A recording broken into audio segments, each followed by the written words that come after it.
அவங்க எவ்வளவு சம்பாதிக்கலாம்னு தான் அவங்க வந்து யோசிச்சுட்டு இருக்காங்க. ஒரு மேயர், அவரை சுத்தி இருக்கிற எல்லாருமே, அதுக்கு ஒரு மேயருக்கு நியமிக்கப்பட்ட பிஏ, நம்ம எதிர்கட்சி கேண்டிடேட்டால நியமிக்கப்பட்டவங்க, இவங்க எல்லாத்துலயும் கவுன்சிலர்ஸ், இவங்க எல்லாருலயும் பல பேர் வந்து ஜெயிலுக்கு போயிட்டு வெளியில் வந்திருக்காங்க. பட் இதுக்கு எல்லாத்தையும் இவங்க எல்லாரும் நியமிக்க காரணமா இருந்தா நம்ம தொகுதி அமைச்சர் அதுக்கான எந்தவித ப்ராப்பர் பதிலும் வரல. உங்கள் சத்யாவில் குளு குளு ஏசி ஆஃபர். வெளியில வந்திருக்கிற ஊழல் வந்து 200 கோடி, ஆனா வராதது ஆயிரக்கணக்கான கோடி இருக்கும். சலவை தொழிலாளர் சகோதர சகோதரிகள் எல்லாமே என்னை எதிர்நோக்கி அவங்க பேசணும். அவங்க கண்ணிலிருந்து கண்ணீர் தான் ஆறாப்பது. எந்தவித அடிப்படை வசதியும் இல்லை. திமுக நிறுத்தி இருக்கிற எத்தனையோ வேட்பாளர்கள் அந்தந்த ஊரை சேர்ந்தவங்களா? திமுக கூட்டணியில அன்பு தம்பி விஜய் பிரபாகரன் அவர்கள் போட்டி போடுறாரு விருதுநகர்ல. அது என்ன அவரோட தொகுதியா? இல்ல எம்எல்ஏ வந்து முதல்ல குற்றச்சாட்டு சொன்னாங்களே சகோதரி கனிமொழி அவர்கள், அவங்க தூத்துக்குடியில் நின்னாங்க, அது அவங்க தொகுதியா? ஏன் இப்ப தமிழக முதலமைச்சர் வந்து குளத்தூர்ல நிக்கிறாரு, அது அவர் தொகுதியா? இல்ல தமிழக மதிப்புக்குரிய தமிழக துணை முதலமைச்சர் திரு உதயநிதி ஸ்டாலின் அவர்கள் சேப்பாக் டிப்ளிகல்ல நிக்கிறாரு, அது அவர் தொகுதியா? அவங்க வந்து கொடுத்துருக்கிற புகாரில் வந்து முக்கியமான பாயிண்ட் வந்து நான் அட்வான்ஸை திருப்பி கேட்டாங்க, நான் கொடுக்க மறுத்து விட்டேன். அது போக அவங்களுக்கு மேலே மிரட்டல்லாம் விடுத்தேன், ஏதோ அவங்களை கையை உடச்சிடும் சம்திங் என்னமோ சொல்லியிருக்காங்க. இத்தனை வருஷம் சினிமாலாம் இருந்திருக்கேன், எந்த தயாரிப்பாளரும் என் மேலே வந்து ஒரு குற்றச்சாட்டு வச்சிருக்கேன். நான் அவங்க பணத்தை செலவு பண்ணேனோ, செலவை இழுத்து விட்டனோ, இல்லை பட்ஜெட்டுக்கு மேலே அதிகம் போனவங்க குற்றச்சாட்டோ, இல்லை என்னால் அவங்க பெரிய நஷ்டமாட்டானவங்க குற்றச்சாட்டோ எதுவுமே கிடையாது. ஸோ அப்படி இருக்கையில் இந்த மாதிரி வரும்போது அது எனக்கு ரொம்ப நெருங்கின சகோதரர்கள் மாதிரி அவங்க இப்படி குற்றச்சாட்டை பார்க்கும்போது எனக்கு வந்து அது அதிர்ச்சியை விட வந்து சிரிப்பு தான் வந்துச்சு. நான் இந்த டேர்ம்ல எவ்வளவு நல்ல விஷயம் பண்ணணும்னு ஆசைப்பட்டேன், அதெல்லாம் பண்ண முடியல. அதுக்கு நிறைய பிரஷர் தான் காரணம், அரசியல் காரணங்களுக்காக அது வெளியில சொல்ல முடியல. இது அவரே சொன்னது, சட்டசபையில அவரே பேசியிருக்காரு. என்னால எதுவுமே பண்ண முடியல, அதிகாரிகள் கையில தான் இருக்குன்ட்டு தன்னோட பொறுப்பை தட்டி கழிச்சிருக்காரு. அதனால் முதலமைச்சரால் கண்டிக்கப்பட்டும் இருக்காரு. எம்எல்ஏ நிதியில வந்து கட்டப்பட்ட ஒரு கூடம் இன்னைக்கு அங்க போகும்போது கண்ணில் கண்ணீர் வந்துச்சு. நேற்று நைட்டு அங்க நடந்த எலக்ட்ரிக்கல் சர்க்கியூட் காரணமா என்ன காரணம் சரியா தெரிய வரல. அந்த கூடம் எரிஞ்சு சலவை தொழிலாளர் சகோதரர்களோட துணிமணிகள், அவங்க வந்து அயன் பண்ண வாஷ் பண்ண வச்சிருந்த துணிமணிகள் எல்லாமே வந்து எரிஞ்சு கருகி சாம்பலாய் கிடக்குது. இன்னைக்கு நான் அந்த இடத்துக்கு போன போது அங்க அந்த சலவை தொழிலாளர் சகோதர சகோதரிகள் எல்லாமே என்னை எதிர்நோக்கி அவங்க பேசும்போது அவங்க கண்ணிலிருந்து கண்ணீர் தான் ஆறா போயிருது. எந்தவித அடிப்படை வசதியும் இல்லை. அதான் தீ எரிஞ்சிட்டு இருக்கு, அதை அணைக்க கூட அங்க தண்ணி இல்லாத நிலைமையில இருக்காங்க. அது அணைக்க தண்ணி இல்லை. அவங்களோட தொழிலோட அடிப்படை தேவையை வந்து தண்ணீர் தான். சலவை தொழிலுக்கு அடிப்படை தேவையே தண்ணீர் தான். அந்த தண்ணீர் வசதி கூட அங்க இல்லை.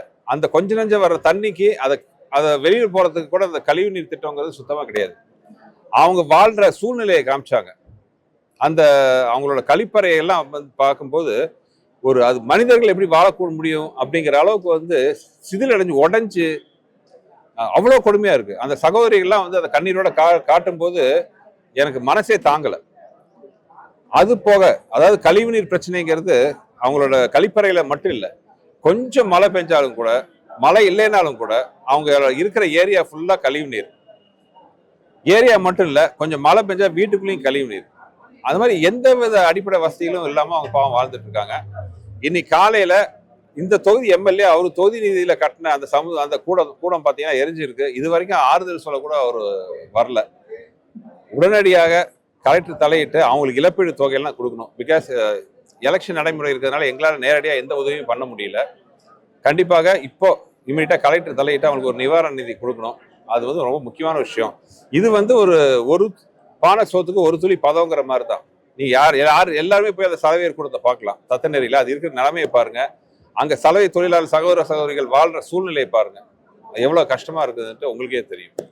சலவை தொழிலாளர் வந்து அடிப்படை தேவையான தண்ணீர் எல்லாமே ரொம்ப சிரமப்படுறாங்க. இப்ப தீ பிடிச்சி அவங்களுக்கு கொடுத்த அந்த ட்ரெஸ் கொடுத்த கூட இப்ப அவங்களுக்கு வந்து நெருக்கடி கொடுப்பாங்க. ஆமா, காஸ்ட்லியான ட்ரெஸ் எல்லாம் இருக்கும். இப்ப அவங்களோட அந்த வாழ்வாதாரத்தை மீட்டெடுக்க என்ன சார்? இல்ல அவங்க வாழ்வாதாரத்தை அவங்க நம்மகிட்ட எல்லாம் பெருசாவே எதுவுமே கேட்கல. அவங்க தொழில் பண்றதுக்கான அடிப்படை தேவையில கேட்கறாங்க. நல்ல தண்ணீர் வசதிகள் எல்லாம் கொடுக்கணும்னு கேட்கறாங்க. கழிப்பறை வசதி, அந்த துவைச்சு தண்ணீர் வந்து அந்த கழிவு நீர்லாம் வெளியேறதுக்கான ஒரு நல்ல ஒரு வழித்தடம் எதுவுமே கிடையாது.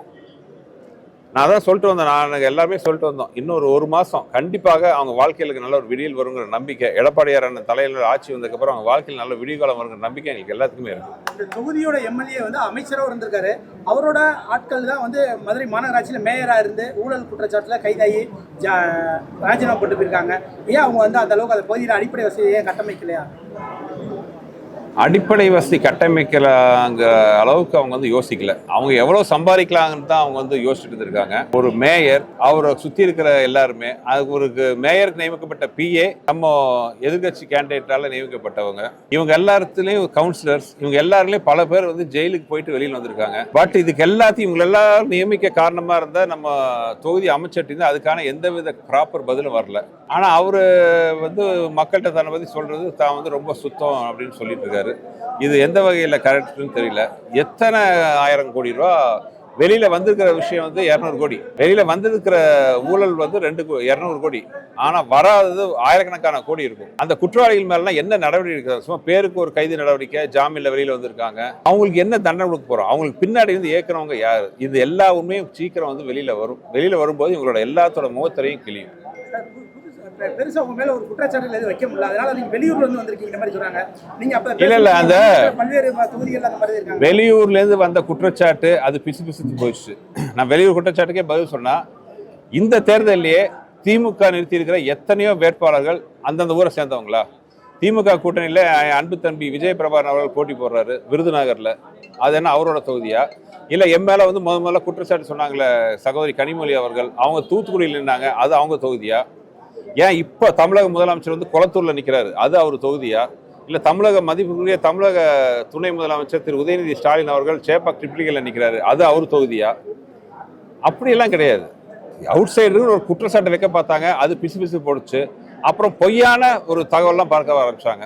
அதாவது நான் வந்து மதுரை மீனாட்சி அம்மன் கோயில் சுற்றி இருக்கிற கறிக்கடையெல்லாம் மூடுவேன் அப்படின்ட்டு, அதுவும் பொய்யின் ஆகிப்போச்சு. இப்போ புதுசாக வந்து நேற்று வந்து என் மேலே ஒரு குற்றச்சாட்டு வச்சுருக்காங்க. ஒரு தயாரிப்பாளரை வச்சு என் மேலே வந்து ஒரு குற்றச்சாட்டு அனுப்பிச்சிருக்காங்க. நான் வந்து யார்கிட்டையும் பணம் வாங்கிட்டு திருப்பி கொடுக்கலேன்ட்டு. அதை வந்து தெளிவாக நான் வந்து சொல்லணும். 1 வருஷம் 2 வருஷம் முன்னாடி 2 சகோதரர்கள், மிஸ்டர் மணின்னு ஒருத்தர், அப்புறம் மிஸ்டர் அசோக், இவங்க 2 சகோதரர்கள், அவங்க படம் பண்ணுன்ட்டு வந்து என்னை வச்சு ஒரு படம் எடுத்தாங்க. நான் நடிக்கிற மட்டும் வச்சு. அப்போ அவங்க வந்து என்னோட ரசிகர்களாக இருந்தாங்க. என்னை வச்சு என்னோட டைரக்டர் ஒரு படம் பண்ணணும்னு சொன்னாங்க. எனக்கு அவங்க வந்து ரொம்ப ஒரு சகோதரர்கள் மாதிரி தான் பழகினேன். அதுவும் அந்த 2வது இருக்கிற அசோக் வந்து என்னோட கூட பிறந்த தம்பியாக தான் நினச்சேன் நான். அதுக்காக வந்து பேச்சுவார்த்தையில் நடத்தி அந்த படம் ஆரம்பிக்கலாம் அப்படின்னு ஒரு முடிவு பண்ணி அதுக்கான ஒரு அட்வான்ஸ் தொகையை வழங்கிட்டு ஷூட்டிங்கான ஏற்பாடுகள்லாம் பண்ணும்போது அப்போ என்னோட அரண்மனை 4 படமும் ரிலீஸ் ஆயிருந்துச்சு. பெரிய மாபெரும் வெற்றி படமாக ஓடிட்டு இருந்துச்சு. ஆனாலும் எனக்கு எத்தனையோ பெரிய படங்கள் வந்த போதும் கூட நான் ஆல்ரெடி இவங்களுக்கு படம் பண்ண ஒத்துக்கிட்டேங்கிற காரணத்துக்காக முதல்ல இவங்களை வந்து ஆஃபர் பண்ணேன். இமீடியட்டாக நம்ம ஷூட்டிங்காக நல்லா பிளான்லாம் பண்ணலான்ட்டு. அப்போ அதில் மூத்தவரான மிஸ்டர் மணிகண்டன் நைட்டு என்ன சொன்னார்னா, அவர் ஆக்சுவலாக அவரோட நிறுவனங்கள்லாம் அமெரிக்காலாம் கொஞ்சம் இயங்கிட்டு இருக்கு சார். அங்கே எனக்கு அமெரிக்காவிலேருந்து தான் நான் பணத்தை இங்கே ட்ரான்ஸ்ஃபர் பண்ணணும். எனக்கு கொஞ்சம் டெக்னிக்கல் இஷ்யூஸ்லாம் இருக்குது, அதுக்குள்ளே நான் உள்ளே போக விரும்பல. சில டெக்னிக்கல் இஷ்யூஸ்லாம் இருக்குது, அதனால் என்னால் இப்போதைக்கு ஃபண்டு மொபிலைஸ் பண்ண முடியல. அதனால் கொஞ்சம் நாள் கழிச்சு இந்த நம்ம பிளான் பண்ண ஷெட்யூலில் இந்த படத்தை பண்ண முடியாது, கொஞ்சம் நாள் கழிச்சு படம் பண்ணிக்கலாம் அப்படின்ட்டு அவர் சொன்னார். நான் ஓகே பிரதர், நீங்கள் எப்போ ரெடின்னு சொல்லுங்கள், நான் உங்களுக்கு படம் பண்ணேன்னு கமிட் பண்ணியிருக்கேன், அது கண்டிப்பாக பண்ணுவேன்னு சொன்னேன். இதுக்கப்புறம் அவர் ஃபாரின் போயிட்டார். அவரோட சகோதரர் மிஸ்டர் அசோக் பார்த்தீங்கன்னா என்கிட்ட அடிக்கடி பேசிகிட்டு இருப்பார், அடிக்கடி பேசுவார். என்னை சொந்த அண்ணன் மாதிரி தான் அவர் ட்ரீட் பண்ணார். எங்களுக்குள்ளே நல்ல கான்டாக்ட் தான் போயிட்டு இருந்துச்சு.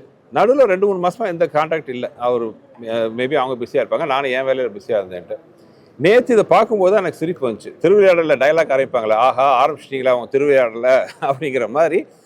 அதாவது என் மேலே ஏதாச்சும் பழி சொல்கிறதுக்கு எங்கெங்கேயோ வெவ்வேறு சேனலில் சம்மந்தம்லாம் கொண்டு வராங்க. இப்போ நான் வந்து ஒரு சவாலாக சொல்கிறேன், அவங்க வந்து கொடுத்துருக்குற புகாரில் வந்து முக்கியமான பாயிண்ட் வந்து நான் அட்வான்ஸை திருப்பி கேட்டாங்க, நான் கொடுக்க மறுத்து விட்டேன். அது போக அவங்களுக்கு மேலே மிரட்டல்லாம் விடுத்தேன், ஏதோ அவங்கள கையில் உடச்சிடும் சம்திங் என்னமோ சொல்லியிருக்காங்க. அதெல்லாம் என்ன தகவல் தெரில, அதெல்லாம் அதுக்குள்ளே போக தெரியல, என்னெல்லாம் தெரியல.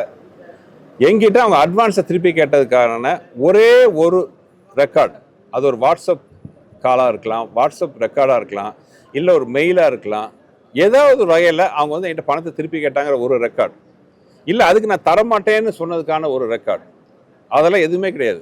ஆக்சுவலாக அவங்க என் மேலே வச்சுருக்கிற அவதூறுகளுக்கு நான் வந்து அவங்கள மான நஷ்ட வழக்கு போடலாம், கண்டிப்பாக என் பக்கம் தான் நியாயம் இருக்குது. ஆனால் பாவம் யாரோ எரியப்பட்ட அம்புகள், அவங்க இந்த நிமிஷம் வரைக்கும் அவங்க வந்து என்னோட அன்புக்குரிய சகோதரர்கள் தான். நான் அவங்களுக்கு மிரட்டல் விடுத்தேனோ இல்லை அவங்க அட்வான்ஸை கேட்டு, ஆக்சுவலாக அவங்க அட்வான்ஸ் கேட்டால் நான் திருப்பி கொடுக்கறதுல ரொம்ப சந்தோஷப்படுவேன். ஏன்னா எனக்கு இப்போ இருக்கிற கமிட்மெண்ட்டுக்கு அவங்களுக்கு நான் வாக்கு கொடுத்துட்டேன். அவங்க பணத்தை கேட்டால் திருப்பி தாராளமாக கொடுத்துருவேன், அவ்வளோ சந்தோஷம். ஏன்னா சினிமாவில் அது நடைமுறையான ஒரு விஷயம். ஒரு மார்க்கெட்டில் இருக்கிற ஒரு நடிகராகட்டும், ஒரு டெக்னீஷியன் ஆகட்டும், ஒரு கமிட்மெண்ட் பண்ணிட்டு இருப்போம். இப்போ திடீர்னு பார்த்தா நம்மளோட மார்க்கெட் வேலையும் அதிகமாகும். அப்போ பழைய கமிட்மெண்ட் பண்ணலன்னு கேட்டால் ரொம்ப சந்தோஷம். ஏன்னா நாளுக்கு நாள் நம்மளோட நிலவரங்கள் மாறிட்டு இருக்கு. ஸோ அப்படி இருக்கும்போது அவங்க அட்வான்ஸ் கேட்கும்போது நான் கொடுக்க மாட்டேன்னு சொல்கிறதுக்கான எந்தவித காரணமும் எங்கிட்ட இல்லை. நான் சந்தோஷமாக திருப்பி கொடுத்துருப்பேன். அதை விட்டுட்டு அவங்களுக்கு உட்காந்து நான் வந்து மிரட்டியிருப்பேன்லாம் சொல்கிறது வந்து ரொம்ப காமெடியான விஷயம். இத்தனை வருஷம் சினிமாலாம் இருந்திருக்கேன். எந்த தயாரிப்பாளரும் என் மேலே வந்து ஒரு குற்றச்சாட்டு வச்சதில்லை. நான் அவங்க பணத்தை செலவு பண்ணேனோ, செலவை இழுத்து விட்டனோ, இல்லை பட்ஜெட்டுக்கு மேலே அதிகம் போனோங்கிற குற்றச்சாட்டோ, இல்லை என்னால் அவங்க பெரிய நஷ்டமாட்டாங்கிற குற்றச்சாட்டோ எதுவுமே கிடையாது. ஸோ அப்படி இருக்கையில் இந்த மாதிரி வரும்போது அது எனக்கு ரொம்ப நெருங்கின சகோதரர்கள் மாதிரி அவங்க இப்படி குற்றச்சாட்டை பார்க்கும்போது எனக்கு வந்து அது அதிர்ச்சியை விட வந்து சிரிப்பு தான் வந்துச்சு. அரசியல் சித்து விளையாட்டில் இதுவும் ஒரு சின்ன விஷயந்தான். ஆனால் ஒன்று, எந்த அளவுக்கு அரசியல் இறங்கி போவாங்கிறதுக்கு இது ஒரு உதாரணம் தான் நான் சொல்லுவேன். எல்லாருக்கும் தெரியும், நான் சொல்லணுமா? மதுரைக்கு அதிமுக தலைமையிலான ஆட்சி அமைஞ்சிச்சுன்னா, தமிழகத்தில் அமைஞ்சிச்சுன்னா மதுரைக்கு வந்து மெட்ரோ ரயில் திட்டத்தை வந்து பாரத பிரதமர் சந்திச்சு கொண்டு வருவேன்னு சொல்லி மகாராஷ்டிரா முதல்வர் தேவேந்திர பட்னாவிஸ். ஆமாம். அதுக்கு இப்போ பிடிஆர் பன்னீர் தியாகராஜன் வந்து அப்புறம் பிஜேபி கூட்டணி இருக்கக்கூடிய அவங்க வந்தால் மட்டும் மெட்ரோவை கொண்டு வருவாங்க, திமுக இருந்தால் கொண்டு வர மாட்டாங்கன்ற ஒரு மாற்றான டைப்லேயே பார்க்குறாங்க அப்படின்னு சொல்லி குற்றச்சாட்டு வைக்கிறாங்க. அது எப்படி சார் பார்க்குறீங்க? ஏங்க, திமுக காரங்களுக்கு மட்டும்தான் வந்து தங்க ஆளுகளுக்கு மட்டும் பண்ணிக்க தெரியும். மற்றபடி மற்ற கட்சியெல்லாம் இப்போ எடப்பாடியார் ஆட்சிக்கு வந்தாருன்னா தமிழகத்தை தமிழகமாக தான் பார்ப்பார் வழியே. இது வந்து அதிமுக காரங்க திமுக காரங்களாம் பிரித்து பார்க்க மாட்டார். அதே தான் மத்திய அரசுக்கும். மெட்ரோ திட்டத்துக்கான செயல் வடிவ திட்டத்தில் மாநில அரசு நிறைவேற்றி கொடுக்க வேண்டிய நிறைய விஷயங்கள்லாம் இருந்துச்சு. அதை எதுவுமே இவங்க பண்ணலை. எதுவுமே பண்ணாமல் மத்திய அரசு மேலே பழி போட்டு மத்திய அரசுலேருந்து வர வேண்டிய எத்தனையோ நலத்திட்ட உதவிகள்லாம் கட்டையை போட்டு தடுத்து வச்சுக்கிட்டு இப்போ எலெக்ஷன் வர நேரத்தில் பார்த்தீங்கன்னா எல்லா பழியும் மத்திய அரசு மேலே பழியை போட்டுட்ருக்காங்க. இது வந்து உண்மையாகவே நகைப்புற விஷயம். மற்ற ஸ்டேட்டுக்கு எல்லாத்துக்கும் நான் போகிறேன். அது வந்து பாரதிய ஜனதா ஆள்ற ஸ்டேட்டாகவும் இருக்கலாம், ஆளாத ஸ்டேட்டாகவும் இருக்கலாம். அதில் எத்தனையோ சென்ட்ரல் ஃபண்டு நல்ல திட்டங்கள்லாம் நடந்துட்டு இருக்கு. மெட்ரோ திட்டம் மேற்கொண்டு எத்தனையோ விஷயம்.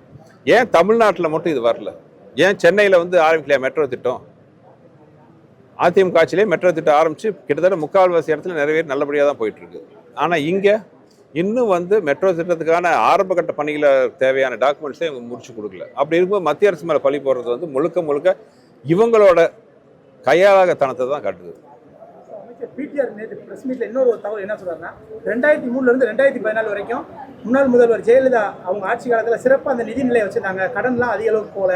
அதுக்கடுத்து 2021 இருந்து 2023 வரைக்கும் நான் அந்த நிதியமைச்சர் இருக்கிற வரைக்கும் சிறப்பாக இருந்துச்சு. ஆனால் இப்போ திரும்ப பழைய நிலைமைக்கே போயிடுச்சு, கடன் சுமை அதிகமாயிடுச்சுன்ற மாதிரி ஆளும் அந்த அரசு மேலேயே ஒரு குற்றச்சாட்டு மாதிரி. இன்னைக்கு என்கிட்ட ஒரு கேள்வி கேட்டாங்க, உங்களோட மிகப்பெரிய பலம் என்னன்ட்டு. நான் பலமாக சொன்னது என்னோட எதிர்க்கட்சி வேட்பாளரையும் அவர் மேலே மக்களுக்கு அதிருப்தி தான் என்னோட பெரிய பலமாக சொன்னேன். இப்போ வந்து நான் பேச வேண்டியதெல்லாம் என் சார்பாக அவரே பேசிகிட்டு இருக்காரு. அதுவே மிகப்பெரிய நன்றி. இந்த திமுக அரசு என்னெல்லாம் பண்ணலையோ அது வந்து நாங்கள் சொல்கிறத விட அவரே நிறைய சொல்கிறாரு. அதுக்கான ரெக்கார்டெல்லாம் நிறைய வேறு இருக்குது. இப்போ நீங்கள் சொல்கிறதே புது விஷயம். முந்தா நாள் அவரே சொல்லியிருக்காரு, இந்த ஆட்சியில் எவ்வளவோ நல்ல விஷயம் நான் பண்ணணும்னு ஆசைப்பட்டேன், நான் இந்த டேர்மில் எவ்வளோ நல்ல விஷயம் பண்ணணும்னு ஆசைப்பட்டேன், அதெல்லாம் பண்ண முடியல, அதுக்கு நிறைய ப்ரெஷர் தான் காரணம், அரசியல் காரணங்களுக்கு அது வெளியில் சொல்ல முடியல. இது அவரே சொன்னது. சட்டசபையில் அவரே பேசியிருக்காரு, என்னால் எதுவுமே பண்ண முடியல, அதிகாரிகள் கையில் தான் இருக்குன்ட்டு தன்னோட பொறுப்பை தட்டி கழிச்சிருக்காரு. அதனால் முதலமைச்சரால் கண்டிக்கப்பட்டும் இருக்காரு. ஸோ நாங்கள் பேச வேண்டிய விஷயத்தெல்லாம் அவரே பேசிகிட்டு இருக்காரு. அதனால் வந்து மக்களுக்கு தேவையான உண்மையை வந்து அவரே எங்கள் சார்பாக பேசிகிட்டு இருக்காரு. அவருக்கு என்னுடைய மனமார்ந்த நன்றி.